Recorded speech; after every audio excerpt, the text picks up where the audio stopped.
and we are kicking off with an update on Shaquille O'Neal's very tasty venture going down right here in Atlanta. What is my friend doing? When you guys are like watching everybody on the stage, is there ever a time where you're like, this person's really funny? You know what? They're funnier than me. I'm going to take that joke. No, you can't do that. You can't steal somebody's joke. Thank you so much, Mr. Perry! To be here right now and just to feeling all this energy, are you emotional? Do you have anxiety? What are the emotions? Oprah. Oprah, oh no, you do this. Oh no, Mr. Perry, you gotta grab your friend. Miss Winfrey, John Travolta. I know tonight you are sitting on top of the world, top of the world. The thing that really rang true with me was your personal story on how you were the underdog getting this film to life. When you say I want to make a big, epic American film in the 50s, and by the way, the hero has Tourette syndrome, like a lot of people's eyes sort of cross, and they get this very polite smile, and then they like edge toward the door. And we are kicking off with an A-Scene exclusive with basketball icon Shaquille O'Neal. What was it about that story because we have so many awful stories that do happen on the news, what was it about this specific story that touched you? I was watching the story and she's sad. Could have been any one of us, could have been my son. How proud are you of this man? He watched you growing up, and you said write something down, and he wrote his vision down because This is my little baby brother. Frank Sinatra's song, My Way, I Did It My Way, should be his theme song forever, because he did it his way. Take me to the moment that you said, I'm about to do something different in this industry, create my own rules, and create a studio. You know what? I didn't set out with that in mind as much as I set out with, I just want to do this my way. And your name is now on a soundstage at Tyler Perry Studios. What does that feel like? It's crazy. What's one lesson that you've learned from Mr. Perry? I can do anything. Burger King has a confession, and this one really angered me. Their new Impossible Burger is not 100% vegan. For the second time ever, the A-Scene Awards is making a return. Yes. Right here on Atlanta & Company. Woo! Yes. Fred Durst directed this with you, came to you with the idea. I didn't know Fred could write this well. I didn't know he could direct this well, and he blew my mind. Give me a little taste of what it was like to film behind the scenes when you guys would stop filming. He'd ask me questions about Moose. How you doing today, Moose? Did you run into anybody? What do you think of so-and-so? And what do you think? And he'd ask me maybe 2 to 3 minutes of improvisation, and then suddenly I'd feel it, and bam, we'd start filming. Breaking news in the entertainment industry. Actor John Witherspoon has died. His family making the announcement overnight. This was a sudden death. There were no reported medical issues, and in fact, just last month, he was in Saint-Tropez with Cookie and Magic Johnson, celebrating with a bunch of other celebrities for a birthday celebration. So this is a crazy one, but he's lent us a lot of great material, right? And in Metro Atlanta, a disturbing discovery. Forest Park police are investigating a body that was found in the bed of a truck on South Point Drive, just miles away from the airport. School is in session, and we often discuss dress code policies here on Morning Rush. And right now, a conversation is underway after parents filed a lawsuit against 3 Texas school officials. Take a look at your screen. That is your Rush Block, your top news, weather, and traffic in 5 minutes or less. Claims of discrimination aimed at a Walmart in California. We have to erase this hate speech. We have to have our politicians condemn racism altogether. Speak out immediately against white supremacy.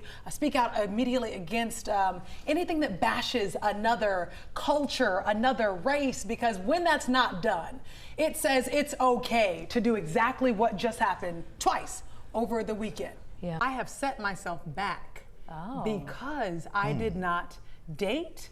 I did not exercise those romantic skills like in school. I really do think so. So now I'm an awkward, like almost 30-something. You know what I mean? Like, hey! And the guys are like, oh gosh, it's too much. People don't realize that these are everyday situations that happen, not just for this 12-year-old little girl, but also just even in the workplace. A brother not being hired because he has locks. Right. You know, a sister not being hired because she wears an afro and feels like that she has to cater to the European standard of beauty. It is 2019, and it's time for the world to adjust. You've got 3 minutes to prove how funny you are. But if you do it, holy cow, your life is about to change. When you guys are like watching everybody on the stage, is there ever a time where you're like, this person's really funny? You know what? They're funnier than me. I'm going to take that joke. No, you can't do that. You can't steal somebody's joke. Oh, that's bad, bad, bad. But I will sit there and go, oh, I wish I'd have thought of that premise. I wish I'd have thought of that. Where you're giving young comedians, I mean, young and old, the opportunity to walk into their blessing, right? It's fun for me, because for me, I see myself 30 years ago. in them. So it's almost fun for me to pass that baton and go, hey, here's what somebody told me to help me. I'm gonna hand you that baton, so after I'm gone, you running this race. We look at you as like Mr. Funny Man, you know, make me laugh, but there's so much heart in you. Where did this come from to want to join in with this campaign? Yeah, well, it is my hometown. And I grew up down by the airport, Hapeville and College Park. Being a little economically the underdog, I've always had a heart for the underdog. So about 10 or 11 years ago, got involved with the Atlanta Mission, because, I mean, people don't just end up on the street. They have a right to lay their heads somewhere, right?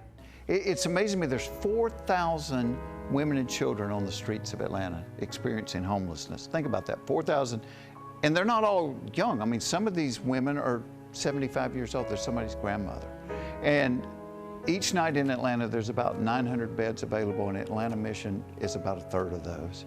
So what we're trying to do is to build a new shelter down at Ethel Street so we can add 100 beds, which will then take us to servicing about 40% of the women and children that are facing homelessness. We're all walking through this life together, and so when you become aware of something, when somebody next to you falls down, you either stop and help them up, or you pretend it didn't happen. And once I see it, I can't pretend it didn't happen. That's right, a talented man in more ways than one. And today's the official kickoff day for the campaign. Kit Kat, white chocolate. If you've got a sweet tooth, Fruity Pebbles, Nutella, red velvet, s'mores. you may want to come a little closer to your screen. Dulce de leche, Oreo. I know you can only hear me read the flavors, but customers of Sublime Donuts get to taste them every single day. Where do these ideas and flavors come from? They just pop up in my head. I try to think if I see something and I like it, I'm like, you know what? We can make a donut out of it. Founder Kamal Grant has been curing sweet tooths in Atlanta for over a decade, and his clientele is pretty sweet too. Donald Glover, Mr. Childish Gambino, he came through and he bought a hat, and he would wear the hat everywhere. Storm Reed came by, we did a special donut for her because she's been a fan. And she's not the only fan. Founder of the Ultimate Sugar Show, Sydney Mitchell, has just asked the donutier to showcase his talents at the 2nd annual Ultimate Sugar Show. This year, a very fun theme. Yes, it's Sounds of the South. And low-key, it's really Sounds of the A. How excited are you for the Ultimate Sugar Show? OMG, I don't think there's words to express how excited I am. We do have a headliner this year. It's a pretty big deal. Ron Ben Israel. He is one of the judges from Cake Wars, and he's also the host of a show called Sweet Genius. She tells me at the show, Kamal, on the other hand, will be showing parents how to use leftover candies like these to make an even tastier ice cream sandwich treat. You can put as much or as little as you like. You can use some chocolate or some, some of these toppings. Let's do a little donut cheers. Okay. Bing. Let's give it a go.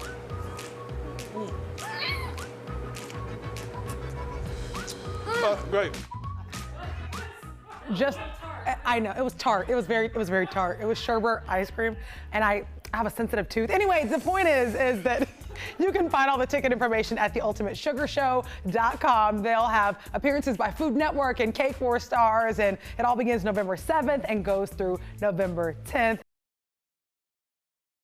Guten Tag alle, heute ist mein letzter Tag hier in Deutschland und es war sehr gut. Ich habe viel Spaß und ich habe viel gegessen. Ich habe Bockwürststimmel und Glühwein, Bratwurst, Brot, Käse, Wiener Schnitzel, Apfeltart und Apfelstrudel. Alle und vielen Bier. Vielen Bier. Ich bin auf meinem ersten Biergarten hier in Salzburg, Austria. Guten Morgen, Leute. Ich bin auf Linderhof Kassel in Deutschland und es war sehr schön. Wir sind hier, Schloss Neuschwanstein. Und ich habe eine neue Freundin getroffen, Stanley from Singapore, Finnland, Australia, India, alle. Und ich gehe zum Symphony und ich höre Mozart und Vivaldi und Handel. Danke, dass du mich auf meiner Reise begleitet hast. Flughafen, Schlösser, Bahnhof und mehr. Until next time, Deutschland.